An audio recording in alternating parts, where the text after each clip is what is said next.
Welcome to the Deep Dive, where we jump into complex sources, dig deep, and pull out the most surprising, most useful nuggets of knowledge just for you. Yeah, think of it as getting the key insights without needing to wade through everything yourself. Sort of your shortcut to being genuinely well-informed. Exactly. And today we are diving into a truly fascinating source from Rabbi Itamar Schwartz, turning our attention to the fourth power of the soul in this framework. That's right. We spent some time previously exploring foundational powers like being, faith, and pleasure. Now we're building on that, looking at the power of will. In Hebrew, that's Ratzon. Ratzon. Okay. And our mission today is to really get under the hood of this engine that drives us. Like, where does this force we call will actually come from? What are its fundamental forms? Because, on the surface, it seems like a million different things. Totally. And crucially, how can you, the listener, relate to your own desires in a way that feels more unified, maybe more intentional, and perhaps even a bit more elevated? Yeah, we're kind of peeling back the layers to see the core mechanics behind wanting. Okay, let's unpack this then. On the surface, will feels, well, chaotic, right? The source suggests an exercise. Grab a piece of paper and start listing things you want. Oh, yeah. You could easily get to 50, 100, 200 things, probably without breaking a sweat. Totally. Like a new car, a specific meal, wanting to travel somewhere, or just finish a project, call a friend, even just sit on the couch. Yeah. It's endless. And this multitude of desires isn't just theoretical. It's the constant, sometimes noisy driver of our daily lives. Absolutely. It's why you chose to listen to this, why you'll decide what to do next, why you do, well, pretty much anything conscious throughout your day. It feels like this swarm of separate demands. It really does. Like dozens or hundreds of little commanders telling you what to do next can be overwhelming. But the source takes us in maybe a surprising direction here. It suggests that at its absolute root, will stems from one fundamental place, a state of lack, of deficiency. Yeah, this is where the framework gets really insightful, I think. The idea is simple, but pretty profound.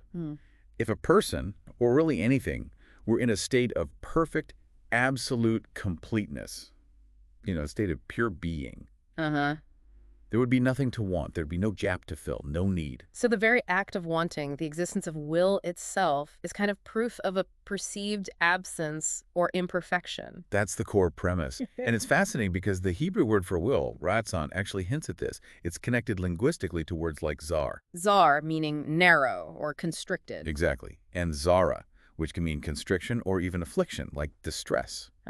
So the feeling of being constricted or incomplete is what generates that outward push, that yearning to expand or return to a fuller state. Precisely that.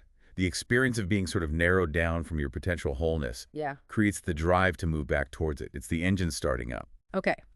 So will starts with lack, but we still have all those specific wants. Coffee, a vacation, world peace. How do they fit into this idea of a single root? They feel so different. Right, good question. The source argues that despite the countless individual desires we experience, they all spring from just two fundamental root types of will. Just two. Okay, now this is where it gets interesting. Let's start with the first type. What's that one? Okay, so type 1 is the deepest, most foundational form of will.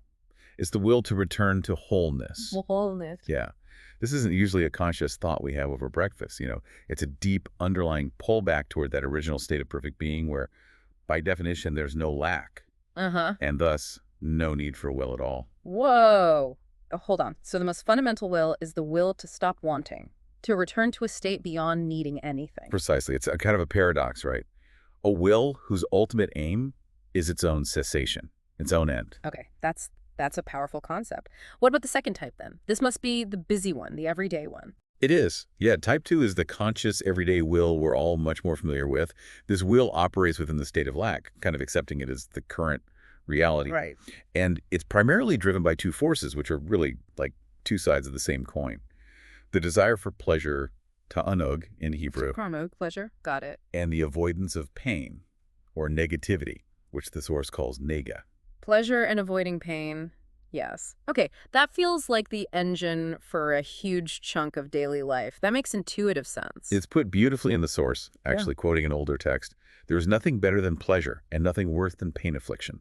So this type 2 will is constantly seeking that better feeling. We're trying to escape the worse. Makes sense. And importantly, unlike type 1, which seeks to end will altogether, Type 2 is often, well, insatiable. How so? You want a little pleasure, you get it, now you just want more. You want 100, you got 100, now the will sets its sights on 200, then 400. Always seeking more of that same feeling. It just moves the goalposts. Okay, so we have this deep, quiet pull towards a state of no wanting, that's type 1. And then the loud, constant drive for more pleasure or less pain within the state of wanting, type 2. Exactly. Let's go back to type 1 for a moment, that deepest will to be whole. You mentioned it's often not conscious. Where does this pull actually come from? What's its origin? Well, the source gives us two distinct possibilities for where this deep type 1 will comes from.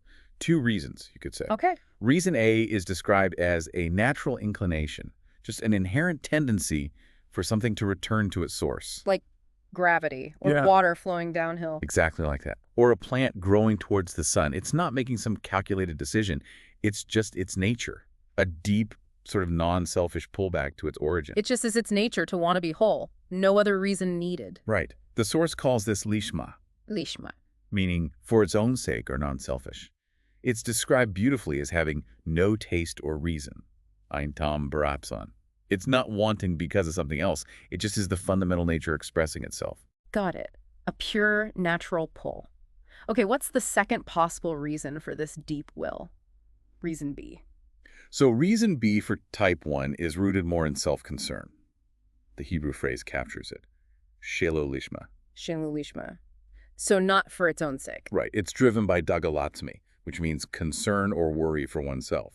So this isn't about a pure pull towards wholeness, but more like a push away from the pain or the discomfort felt in the state of lack. Yeah, okay, so you want to return to wholeness primarily to escape the negative feeling of being incomplete, the pain of the lack. Exactly. It's about escaping the downside of the current state. Okay, that feels like a really critical distinction. Is the deep will a pure homing instinct, or is it just trying to stop the current discomfort? It is critical, and the source highlights the profound importance of this distinction.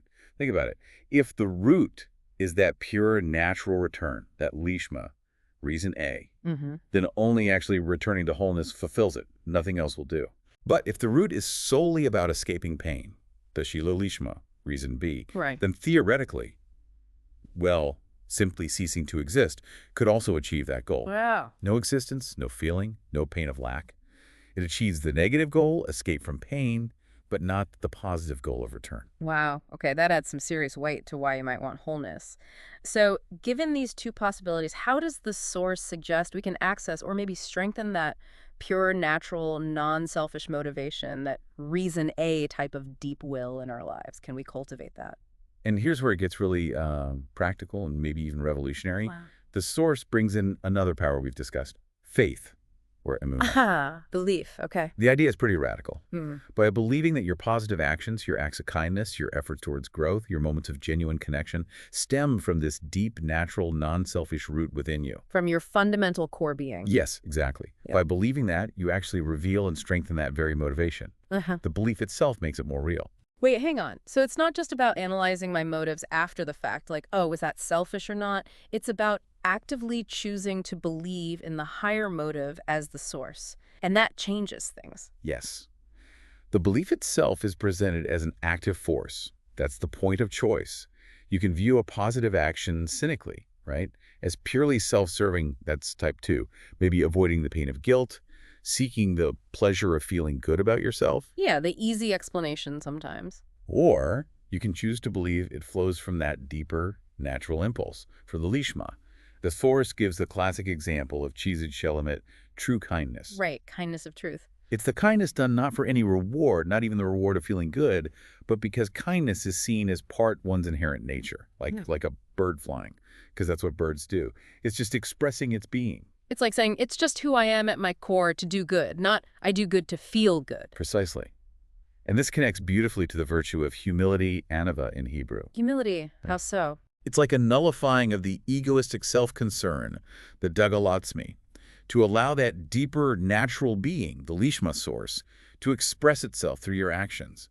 You get the small self out of the way. Makes sense. And the source also makes a point to clarify.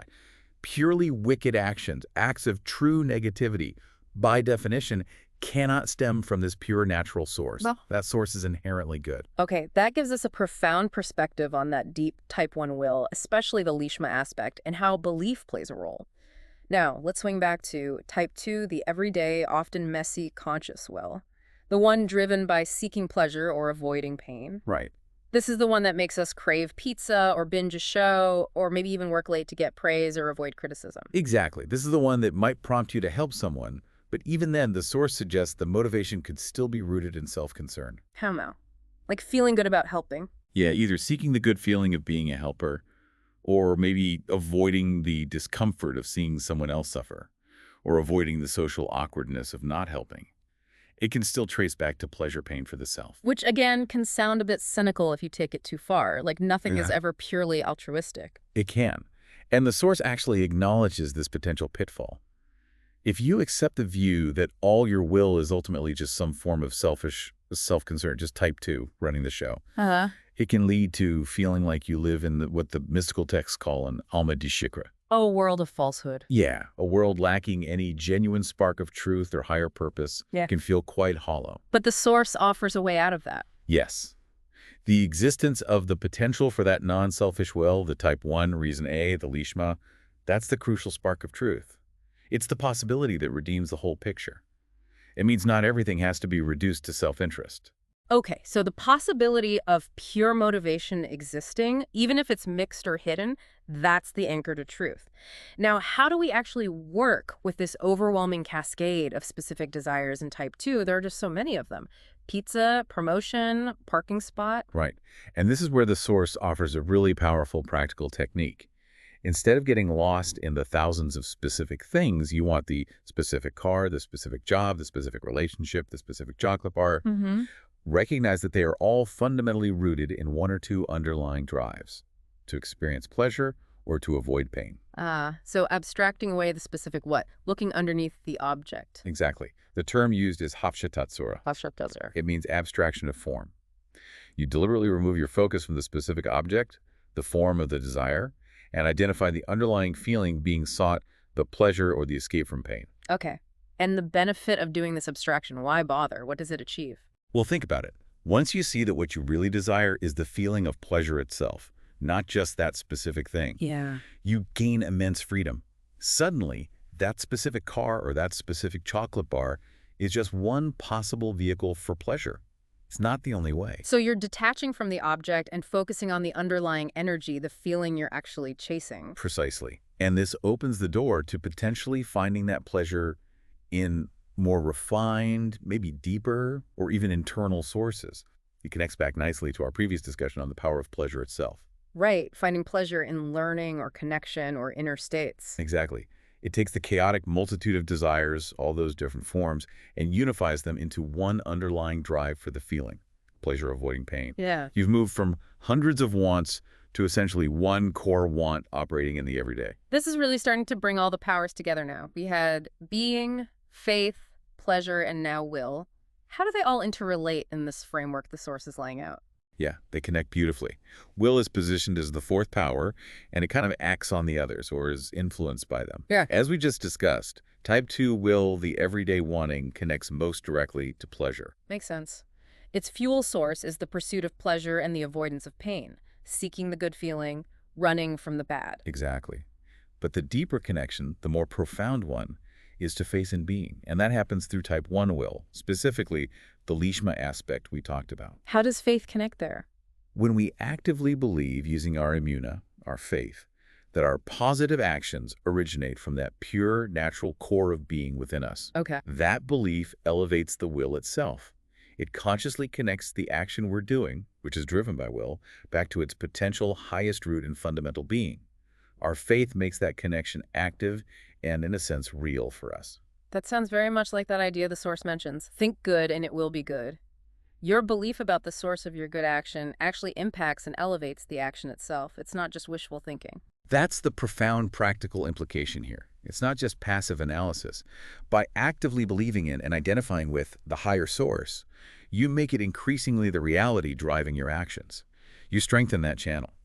So, okay, bringing this all together into something really actionable for someone listening right now. What's the practical work here when it comes to our will day to day? The source is quite clear that realistically, almost every action we take is actually a complex mix. The word used is Merkav. Merkav, mix. Yeah, mixed complex, containing elements of both motivations. The natural non-selfish pull, type 1, reason A, lishma, and the self-concerned drive, type 2, seeking pleasure, avoiding pain, and maybe even type 1, reason B, escaping lack. So it's rarely, if ever, a purely single motive in real life. Exactly. So the practical work is kind of twofold. First, for our positive actions, the moments we strive, we give, we try to grow, we consciously work to increase the proportion or the percentage of the non-selfish motivation in the mix. And how do we do that again? By consciously believing that these actions stem from that deep natural will within us, from our essential being. By identifying with that higher source through our faith, we strengthen its influence over our actions.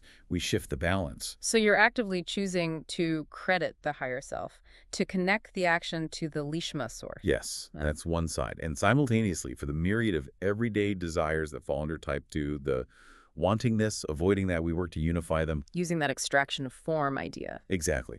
We recognize their common root in seeking the feeling of pleasure or avoiding the feeling of pain. This provides a pathway. From the scattered many desires, we abstract the single desire for pleasure, avoiding pain. And from there, we can potentially connect that unified desire to the deeper fundamental will rooted in being, maybe finding higher forms of pleasure. So it's about elevating the why behind our good actions and simplifying the what of our everyday wants, bringing awareness and conscious connection to the whole process. That's a great way to put it. Understanding the forces driving you. And through that understanding and through belief, gaining more conscious influence over them, not being pushed around quite so much by the noise. Wow. This deep dive has really peeled back the layers. It reveals that your seemingly endless list of daily desires, from the mundane things to the really ambitious goals, they share an immediate common root in seeking pleasure and avoiding pain. That's the surface engine. But crucially, it also points to something deeper, often hidden, a force underneath. That natural fundamental pullback towards a state of fundamental wholeness. A state where the need for will itself just dissolves. And the truly empowering insight here, I think, is the active role of your belief, your imna.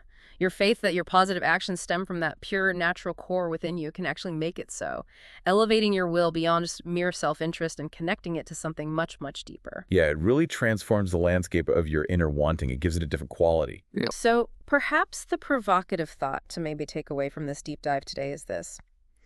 When you examine your own motivations for wanting something, or even for doing something good, can you detect the presence, even a whisper, of that deeper, non-selfish will, that pull towards wholeness for its own sake? And maybe more importantly, how might consciously believing in its existence, choosing to see your good actions through that lens, fundamentally change your experience of wanting and acting in the world?